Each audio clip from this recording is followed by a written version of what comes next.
इस मूवी की शुरुआत 6 दोस्तों से होती है जो कि एक ट्रिप पर जा रहे होते हैं। ट्रिप पर जाते हुए उनकी गाड़ी का टायर पंचर हो जाता है। टायर चेंज करने के बाद वह ट्रिप में आगे बढ़ते हैं। वह एक होटल में पहुंच चुके हैं। वहां ठहरने के लिए ये लोग रूम लेते हैं। वहां उन्हें एक लेडी मिलती है। वह लेडी इन लोगों में से एक लड़की को कहती है, मैं तुम्हें एक बात बताना चाहती हूँ, तुम सिर्फ माउंटेन तक जाना, माउंटेन के पार कभी मत जाना क्योंकि वहाँ पर खतरा है। वह बताती है कि आज तक जो भी कोई वहाँ गया है वापस लौटकर नहीं आया है। इस पर वह लड़की बोलती है, हम वैसा ही करेंगे, माउंटेन के पार नहीं जाएंगे। रात गुजारने के बाद दूसरे दिन ये लोग एक बार में जाते हैं। जब ये लोग एंजॉय कर रहे होते हैं तब एक बूढ़ा आदमी इन लोगों के पास आता है और इन लोगों से कहता है, तुम लोग शोर मत मचाओ। इस पर जेन बोलती है, तुम्हें हमारे साथ इस तरह से बदतमीजी से बात नहीं करना चाहिए। इस पर वह बूढ़ा आदमी गुस्सा होता है और वहाँ से चला जाता है। पार्टी करने के बाद ये लोग बाहर आते हैं। बाहर आते ही ये लोग देखते हैं उनकी गाड़ी के पास एक आदमी खड़ा है। उस आदमी को वहाँ पर खड़ा देख एडम उस पर चिल्लाता है,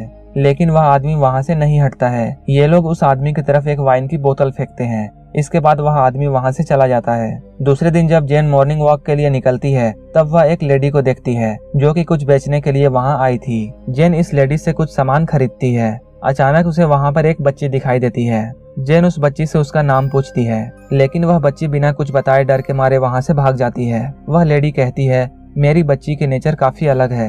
ये सारे दोस्त दिन में ट्रिप के लिए निकलते हैं। चलते चलते ये लोग जंगल तक पहुँच जाते हैं। ये लोग जंगल में जाने के बाद काफी खुश होते हैं। जब ये लोग जंगल में जाने के बाद माउंटेन के पास पहुँचते हैं तब जेन को उस लेडी की बात याद आती है। उस लेडी ने कहा था माउंटेन के पास मत जाना क्योंकि वहाँ खतरा है। उन लोगों में से एक लड़का कहता है, माउंटेन के पार बहुत सुंदर जगह है, हम वहाँ जाएंगे और एंजॉय करेंगे। तुम उस लेडी की बात को ज्यादा मत सोचो और हमारे साथ चलो। धीरे धीरे चलते हुए ये लोग माउंटेन के उस पार पहुँच जाते हैं। वहाँ जाने के बाद इन लोगों को कुछ आवाजें सुनाई देती हैं। इन लोगों में से एक लड़की वीडियो बना रही होती है। तभी ये लोग देखते हैं पेड़ का एक बहुत बड़ा हिस्सा इन लोगों की तरफ आ रहा है। यह देखकर ये लोग भागने लगते हैं और अपनी जान बचाते हैं। लकड़ी का वह टुकड़ा इतनी तेजी से इन लोगों की तरफ आ रहा था कि इनमें से एक फ्रेंड उसमें क्रश हो जाता है और वहीं पर मर जाता है। अपनी जान बचाने के लिए सारे लोग जख्मी हो चुके थे। जब ये सभी लोग वहां उठते हैं तब ये देखते हैं कि उनका एक फ्रेंड वहां नहीं है और ये लोग उस फ्रेंड को देखने जाते हैं। जब ये लोग अपने दोस्त के पास पहुंचते हैं तब ये देखते हैं उसकी हालत काफी ज्यादा खराब हो चुकी है और उसका चेहरा अब देखने लायक भी नहीं है। ये सारे लोग यह देखकर डर जाते हैं। तब ये लोग डिसाइड करते हैं इन लोगों को यहाँ से जल्दी से चले जाना चाहिए। यहाँ आने के बाद अब ये लोग अपना रास्ता भूल चुके थे। अब इन्हें ये भी नहीं पता था कि इस जंगल से कैसे बाहर निकला जाए। रास्ता ढूंढते हुए इन लोगों को रात हो जाती है। रात गुजारने के लिए ये लोग एक जगह पर टेंट लगाने की सोचते हैं। ये लोग आपस में ही लड़ने लगते हैं कि यहाँ पर टेंट लगाना सही नहीं है। अगर हम यहाँ पर टेंट लगाते हैं तो कोई भी जंगली जानवर आकर हमें खा सकता है। लेकिन रात के समय आगे बढ़ना भी ठीक नहीं था। आखिरकार ये लोग टेंट लगाने के लिए यहाँ पर राजी हो जाते हैं। टेंट लगाने के बाद ये लोग आराम करने लगते हैं। आधी रात को जेन की नींद खुलती है। उसे वहाँ पर किसी की आहट सुनाई देती है। सुबह जब ये लोग उठते हैं तब वह देखते हैं कि उनकी एक दोस्त गायब हो चुकी है। ये लोग कांटेक्ट करने के लिए मोबाइल फोन तलाशते हैं, लेकिन मोबाइल भी इन लोगों के बैग से गायब हो चुकी है। उसी वक्त जेन इन लोगों को बताती है, कल रात को मैंने किसी की आहट महसूस की थी और मैंने उसकी परछाई भी देखी थी। ये लोग अपनी दोस्त को ढूंढने के लिए निकल जाते हैं। एडम को वहाँ पर एक बच्ची नजर आती है।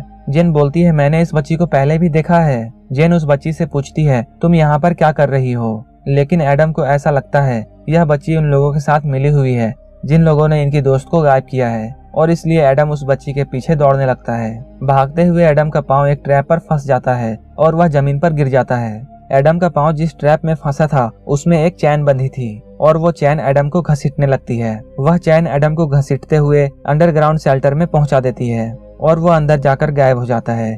उसके दोस्त एडम को नहीं देख पा रहे थे।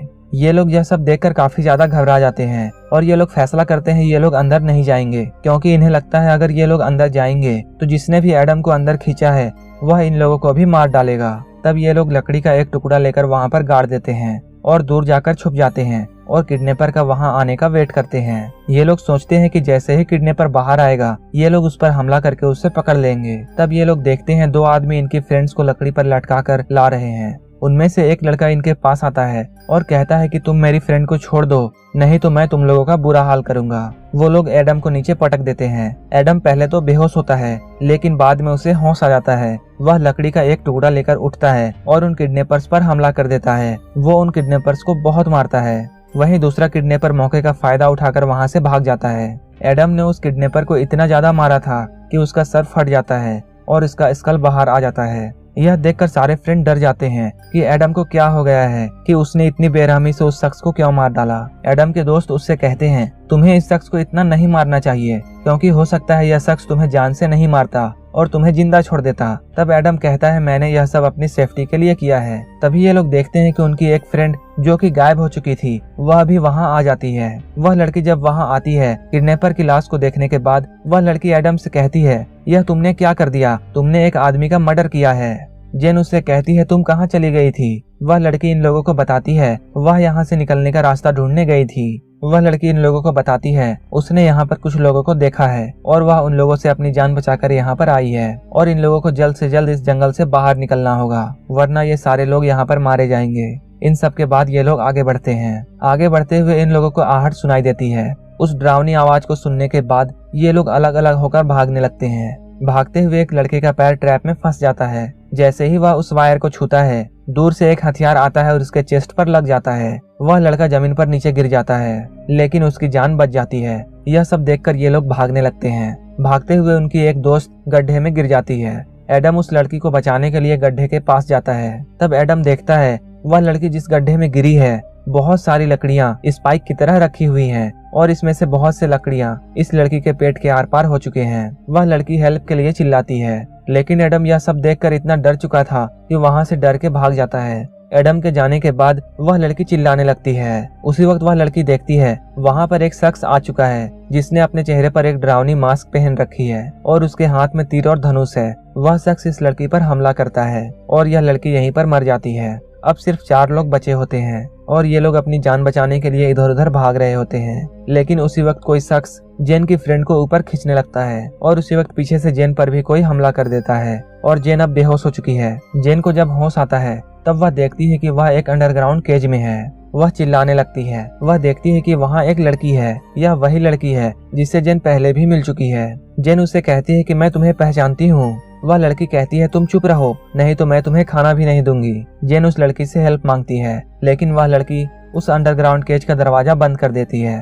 थोड़ी देर बाद उस पिंजरे में जेन के लिए एक सीढ़ी फेंका जाता है। तब जेन सीढ़ी चढ़कर ऊपर आती है। ऊपर आने के बाद जेन देखती है उसके चारों फ्रेंड पकड़े जा चुके हैं। इसके बाद उन लोगों का चेहरा ढक दिया जाता है और इन लोगों को एक कबीले पर ले जाया जाता है। इन लोगों से कहा जाता है सब लोग घुटने टेक लो। तब इन लोगों के चेहरे से नकाब हटाया जाता है। नकाब हटते ही ये लोग देखते हैं कबीले का लीडर इनके सामने बैठा हुआ है। वह लीडर इन लोगों से कहता है तुम लोग हमारे जंगल में आ गए हो और तुम लोगों ने मेरे एक साथी को भी मार डाला। जेन उस कबीले के सरदार से कहती है हमने किसी को नहीं मारा है। तब वह दूसरा किडनैपर जो कि अपनी जान बचाने के लिए वहां से भागा था वह इन लोगों के पास आता है और कहता है तुम्हारे दोस्त को बचाने के लिए हम लोग माउंटेन की दूसरी पार उसे छोड़कर आने वाले थे, लेकिन उसने मेरे ही एक साथी को मार डाला। वह अपने मरे हुए साथी के डेड बॉडी को इनके पास रख देता है। उस डेड बॉडी की काफी बुरी हालत हो चुकी थी और उसमें कीड़े भी लग चुके थे। तब जेन उस कबीले के सरदार से रिक्वेस्ट करती है हमें लगा था वह शख्स हमें मार डालेगा और इसलिए हमने अपनी सुरक्षा के लिए उस पर हमला कर दिया। हमारा उसे जान से मारने का कोई भी मकसद नहीं था, हमने अपनी जान बचाने के लिए उसे मारा था। तब कबीले का सरदार इन लोगों से कहता है जैसा तुमने मेरे एक साथी को मारा था बिल्कुल उसी तरह मैं भी तुम लोगों को मार डालूंगा। वह लीडर एडम को एक जगह पर लेटा देता है। इस कबीले का सरदार एक लकड़ी उठाता है और एडम के सर पर वार करने लगता है। वह एडम के सर पर इतना मारता है जब तक उसके सर का कीमा ना बन जाए। वह बहुत ही बुरे तरीके से एडम को मार डालता है। यह सब देखकर उसके फ्रेंड काफी ज्यादा डर जाते हैं। यह देखकर जेन का एक दोस्त अपनी जान बचाने के लिए वहां से भागने की कोशिश करता है। वह भाग ही रहा होता है, उसी वक्त इस कबीले का लीडर उसके तरफ एक चाकू फेंकता है और वो चाकू सीधा जाकर उस लड़के को लग जाता है और वह लड़का वहीं पर जमीन में गिर जाता है। इसके बाद वह लड़के को पकड़ लेता है और एक रॉड को गर्म करता है। गर्म करने के बाद उस रॉड से उस लड़के की दोनों आंखों को फोड़ देता है। उस लड़के के दोनों आंखों को फोड़ने के बाद उसके आंखों में बड़े बड़े गड्ढे हो जाते हैं। इसके बाद जेन से कहा जाता है हम लोग तुम्हें भी इसी तरह की मौत मार देंगे। जेन इन लोगों से कहती है तुम हमें मत मारो, तुम जो कहोगे हम मानेंगे, तुम जैसा चाहोगे हम करेंगे। जेन की बातों को सुनने के बाद वहाँ का लीडर जेन से कहता है हम तुम्हारे दोस्तों को अपनी गुलामी के लिए रख लेंगे, लेकिन तुम मेरे लिए क्या करोगी। इस पर जेन कहती है तुम जो चाहोगे मेरे साथ कर सकते हो और तुम जैसा चाहोगे मैं वैसा ही करूंगी, लेकिन तुम हमें मत मारो। यह सुनने के बाद वह लीडर जेन की बात मान लेता है और इन लोगों को नहीं मारता है। इसके बाद हमें एक बूढ़ा शख्स दिखाई देता है जो कि जेन के फादर हैं। वह अपनी बेटी को ढूंढने के लिए उसी जगह पर आ जाते हैं। जेन के फादर नजदीक के पुलिस स्टेशन जाते हैं और वहां जेन की फोटो दिखाकर कहते हैं यह मेरी बेटी है और इस जगह पर आकर वह गायब हो गई है। इसके बाद उस पुलिस ऑफिसर से जेन के फादर पूछते हैं क्या आपने इस लड़की को कहीं देखा है? तब वह पुलिस ऑफिसर जवाब देता है मैंने इस लड़की को कहीं नहीं देखा है। जेन के फादर इसके बाद बार में जाते हैं। वहां पर वह बूढ़ा शख्स जेन के फादर को मिलता है। जेन की फोटो दिखाकर वह पूछते हैं क्या तुमने मेरी बेटी को देखा है? इस पर वह बूढ़ा आदमी जेन के फादर को मारता है और उससे कहता है मुझे पता है तुम्हारी बेटी कहाँ गई है और अब वह वापस नहीं आएगी और वहीं पर वह मारी जाएगी। तब वह बूढ़ा आदमी जेन के फादर को बताता है मैंने उन लोगों को माउंटेन के पीछे जाते हुए देखा है और वहाँ जो भी जाता है वापस लौटकर नहीं आता है। इसके बाद जेन के फादर डिसाइड करते हैं वह अपनी बेटी को बचाने के लिए वहाँ जाएंगे। उनके साथ और भी 2 लोग होते हैं। ये तीनों जेन को बचाने के लिए निकल जाते हैं। जब ये लोग जंगल क्रॉस कर रहे होते हैं इन लोगों को एक ट्रैप दिखाई देता है। ये लोग उस ट्रैप से बचते हुए आगे बढ़ते हैं लेकिन उसी वक्त एक और ट्रैप में ये फंस जाते हैं और एक बड़ा सा पेड़ का टुकड़ा इन लोगों पर गिर जाता है।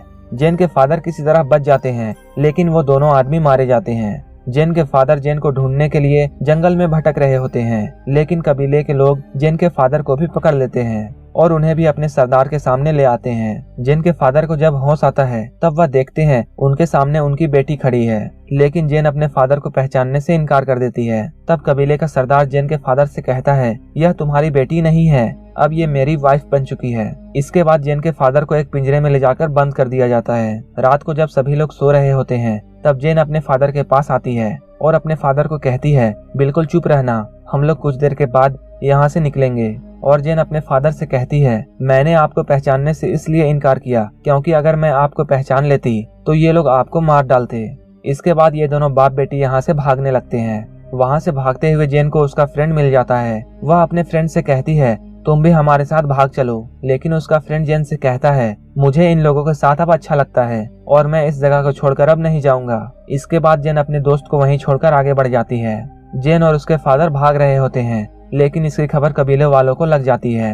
अब कबीले के लोग इन बाप बेटी को ढूंढने लगते हैं और ये लोग इन दोनों पर हमला कर देते हैं। जेन के फादर के पास एक गन होती है जिससे वो इन लोगों को शूट कर देते हैं। दोनों बाप बेटी उन लोगों को मारने के बाद आगे बढ़ते हैं लेकिन कबीले के बहुत सारे लोग फिर से उन पर अटैक कर देते हैं। उसी वक्त हमें वह बूढ़ा आदमी दिखाई देता है जिसने जेन के फादर को बार में मारा था। वह बूढ़ा आदमी जेन और उसके फादर के हेल्प के लिए आ चुका है और वह बूढ़ा आदमी इनसे कहता है वह इनकी हेल्प करेगा और ये सारे लोग कबीले वालों पर गोली चलाने लगते हैं। इसके बाद वह बूढ़ा आदमी दोनों बाप बेटी को अपनी गाड़ी में बिठाकर वहां से ले जाता है। अब जेन और उसके फादर बिल्कुल सेफ हैं और ये लोग अपने घर आ चुके हैं। इसके बाद हमें कुछ महीनों के बाद का सीन दिखाया जाता है। जेन देखती है कि उसके सामने वही कबीले का सरदार बैठा हुआ है और वहाँ पर उस कबीले की एक बच्ची भी है। जेन अकेले में कबीले के लीडर से बात करती है। वह उससे कहती है मैं तुम्हारे साथ जाने के लिए तैयार हूँ, मेरी फैमिली को कुछ मत करना। इसके बाद जेन कबीले के सरदार के साथ चल देती है। जेन इसके साथ गाड़ी में बैठकर जा रही होती है